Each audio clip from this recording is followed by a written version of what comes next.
All right, good afternoon, everyone. I think we're going to go ahead and get started. It's about 6 after. This is the initial pre-hearing conference and docket number 1911-00692 in the matter of changes to the rules and regulations of the Oil and Gas Conservation Commission of the state of Colorado, otherwise known as the 2019 Flowline rulemaking. My name is Michael Eden. I'm the hearing officer who's been assigned to this matter.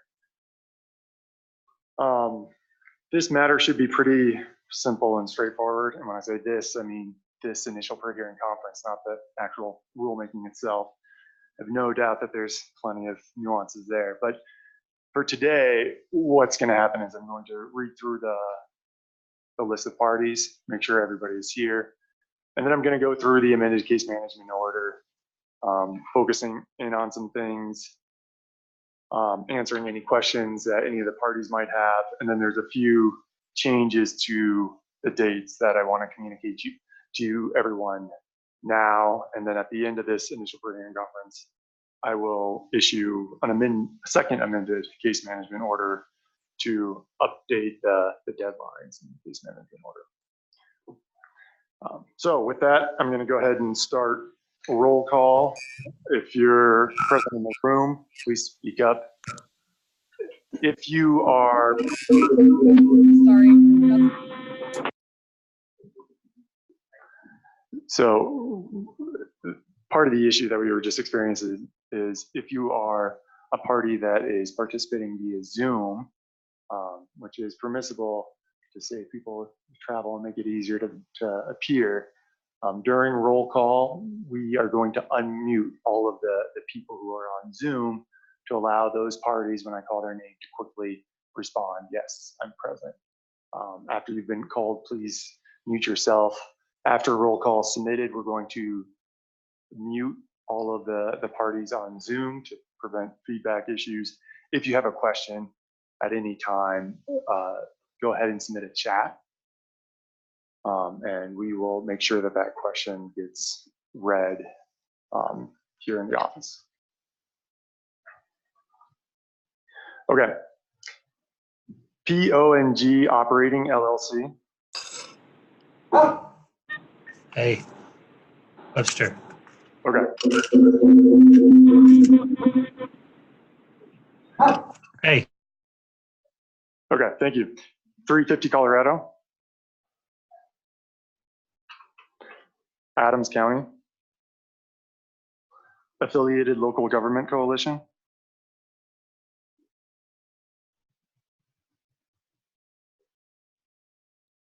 American Petroleum Institute, Colorado. BHSF Broomfield Health and Safety First.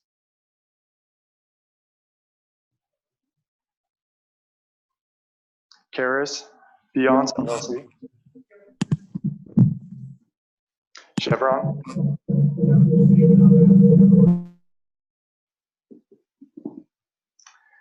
Citizens for a Healthy Community. City of Aurora.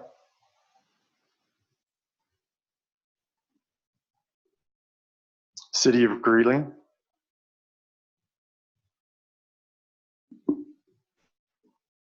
City of Thornton.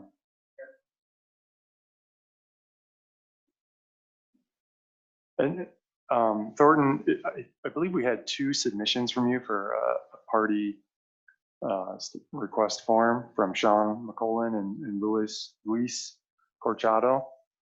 I'm assuming that it's fine to combine you into one. Okay.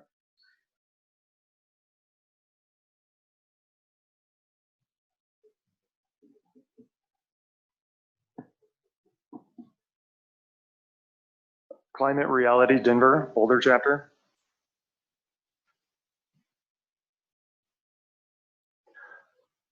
Colorado Association of Home Builders. Thank you. Colorado Oil and Gas Association. Colorado Rising. Colorado Sierra Club. ConocoPhillips. Conservation Colorado. Crestone Peak. Defend Colorado.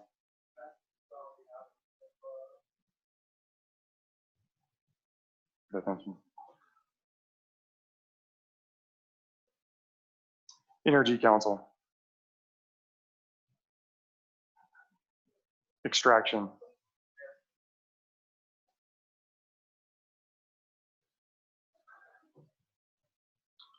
Foster, Graham, Milstein, and Kalishar LLP.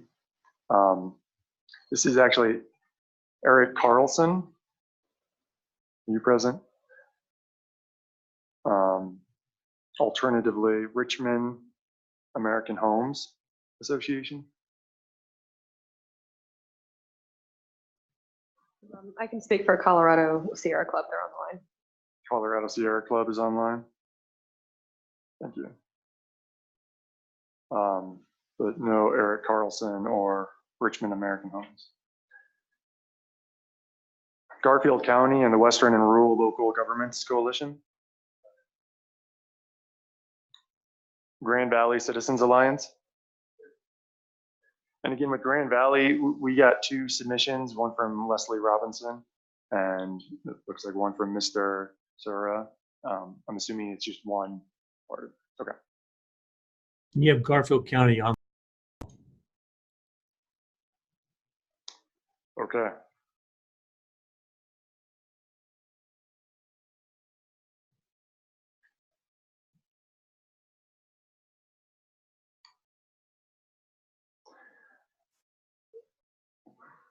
Great Western Oil and Gas.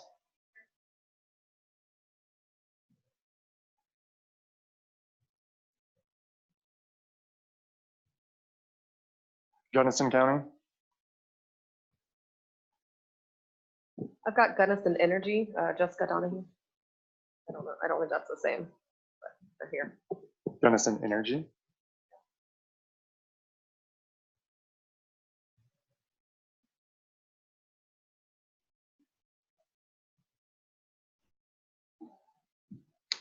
High Point Resources. Laramie Alliance for Health, Safety, and the Environment. Here. League of Oil and Gas Impacted Coloradans.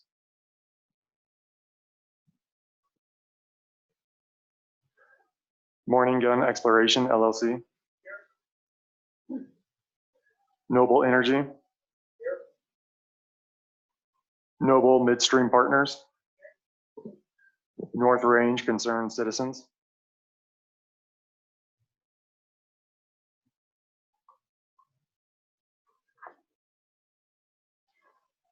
Occidental Petroleum Corporation. Oil and Gas Accountability Project. Oil and Gas Education Group. PDC Energy.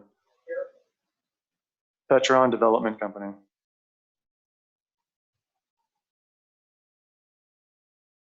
SG Interests.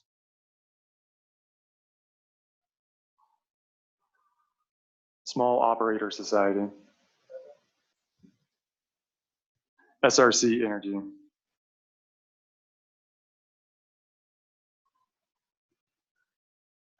TEP Rocky Mountain LLC and Terra Energy Partners. Michael Jewell is online. Here. Thank you. The Lookout Alliance. Together Against Neighborhood Drilling.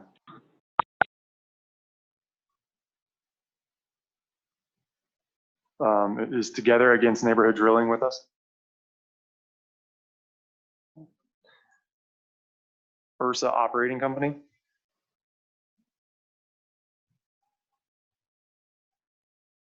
Verdad Resources. Weiss Consulting. Weld Air and Water. West Slope Colorado Oil and Gas Association.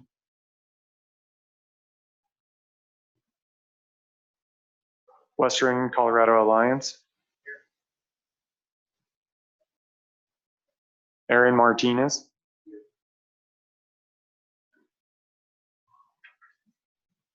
And then Gunnison Energy is also here. Okay. Thank you all. And again, if you're on Zoom and have a question, please use chat to submit that question.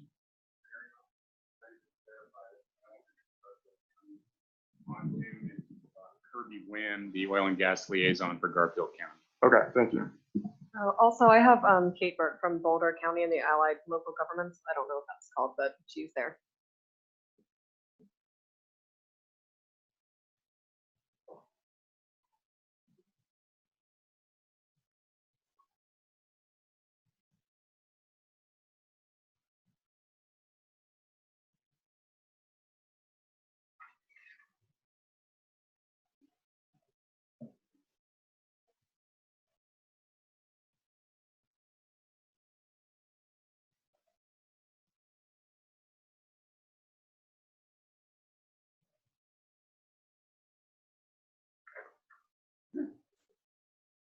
Okay, thank you.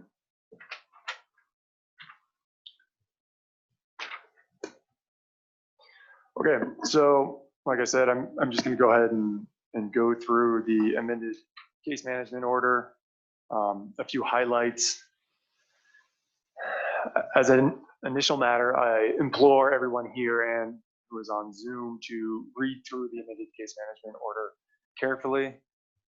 Do it now before you submit a document. It would be a good idea to read through it one more time.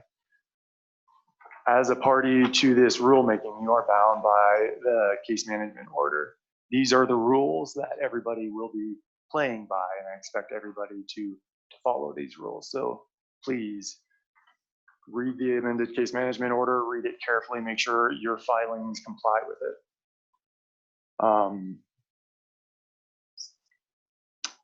Pre-hearing statements, you'll submit the witness list and the exhibits. One quick note about exhibits. With the electronic age, a lot of times we'll get PDFs and the file name of the PDF will be Oil Company A Exhibit 1. That doesn't work when we print out that exhibit, because invariably at the commission, somebody will be holding a paper copy of some exhibit and saying, this is great, I have a question about this. And there's no way to tell what that exhibit is. So make sure to properly label your exhibits. When you print out the PDF or whatever you submit, it needs to have your organization's name and the exhibit number on the actual page. It's not enough just to label the file as that. As you guys noted, that there will be no more than 4 witnesses allowed that you can designate. That does not mean that you will be guaranteed to be able to present all 4 of those witnesses at the hearing.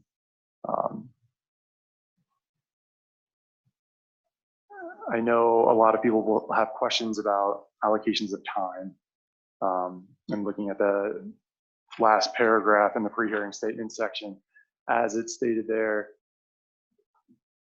I will fall back on the typical legal answer that's 100% accurate and completely useless. The amount of time you have depends.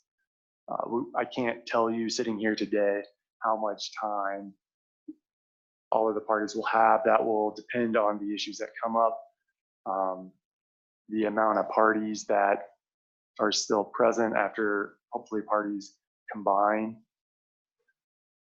At the end of the day, please remember that we have 2 days for the commission to write the best possible rules on the flow lines. That's ultimately going to be the biggest factor, is how much time the commission has to do their job. The pre-filed written testimony is something new. I don't think it was something that we did in the 500 series. As it's stated, if you designate a witness in your pre-hearing statement, you must also file pre-filed written testimony from that witness. And that witness must be present at the hearing and be prepared to answer any questions that the commission might have about their testimony.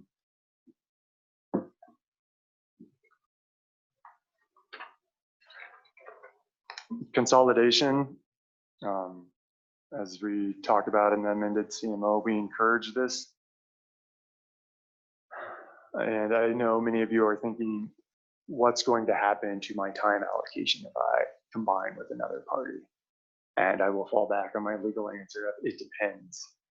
I, again, can't tell you sitting here right now that if you combine with another party that you will be able to retain all of the time that as an individual party you were entitled to have.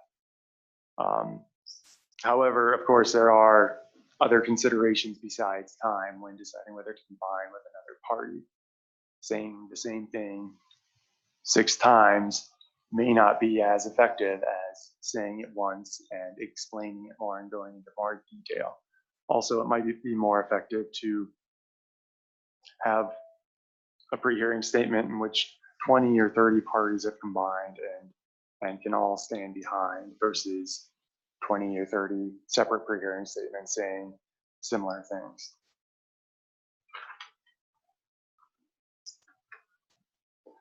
If you are here or listening in and you're not a party, please remember that it is always an option to file a Rule 510 statement, and there's no limit to the length of your written Rule 510 statement. Motions, again, this is something different than the 500 series. In this rule making, there will be no motions allowed.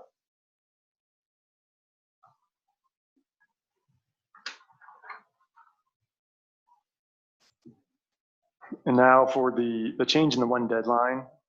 It was brought to my attention that the staff is going to submit their final changes to the draft rules by November 4th.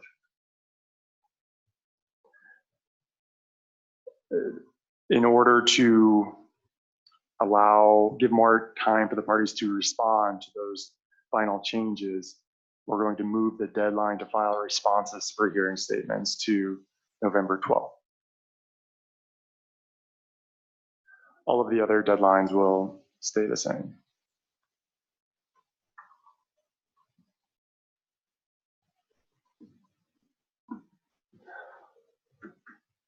All right, with that, I guess I'll open it up for any questions that anybody has regarding the process and how we're going to move forward with this.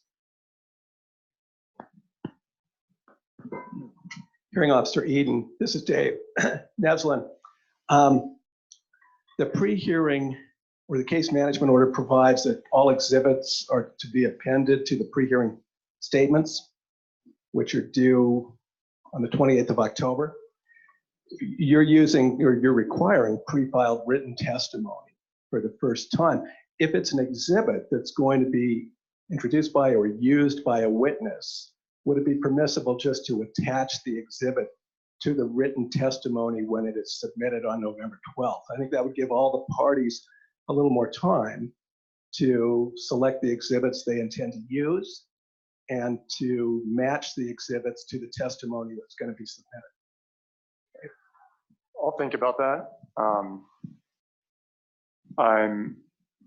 My initial reaction is not to allow that. I want the parties to be able to respond to the exhibits, and I want, because by the time that parties are filing pre-filed written testimony, there are no other responses allowed after that.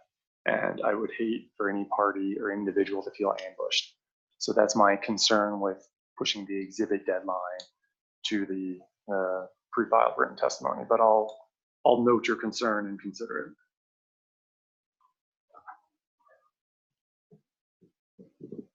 And somebody online has asked October 28th, 2019 at 5 p.m. Deadline to file pre-hearing statements is now November 4th. Question. No. The deadline to file the pre-hearing statements remains on October 28th, 2019 at 5 p.m. That does not change. Staff, so this is not a deadline that applies to whoever asked that question. Staff will be submitting their final changes to the draft rules on November 4th.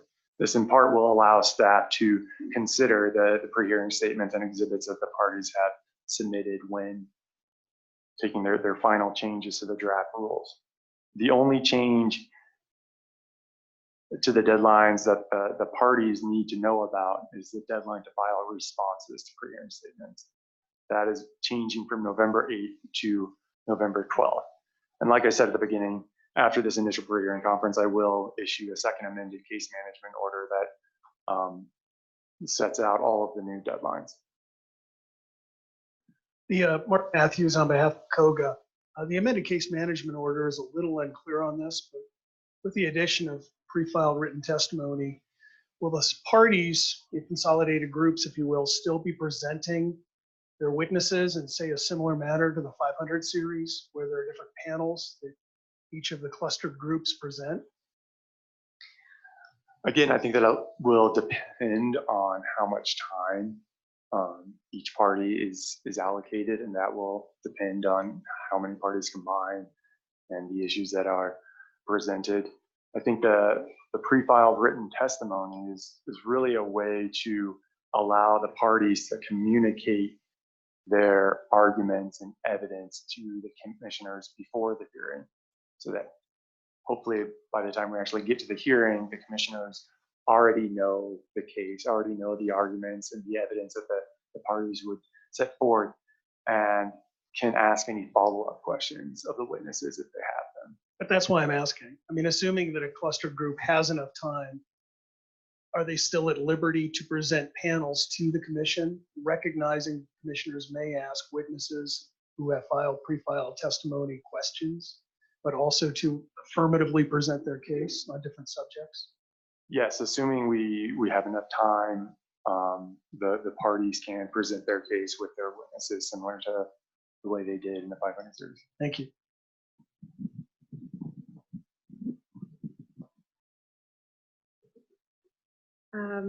Bessie just wants to make sure that we heard that Elizabeth is on the phone for Broomfield and Lafayette, part of the allied local governments, and separately the city of Aurora. Okay, hang on a second. In which party? City of Aurora?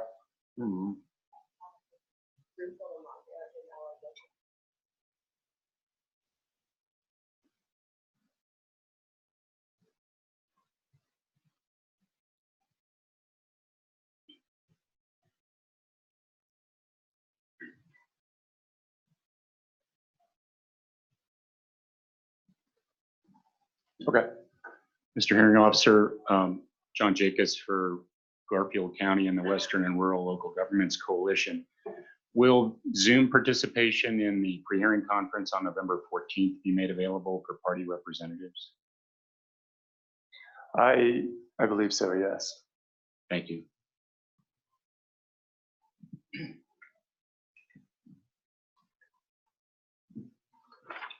One more check-in. Jan Rose with Climate Reality Denver, the Denver Boulder chapter is online.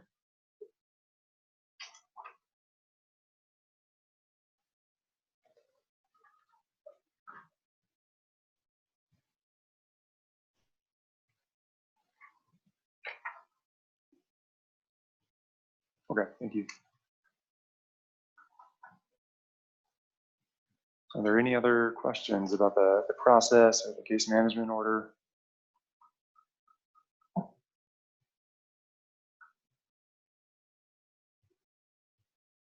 All right, if there's no other questions, that will conclude the initial pre-hearing conference and 2019 Flowline rulemaking. Thank you all for attending.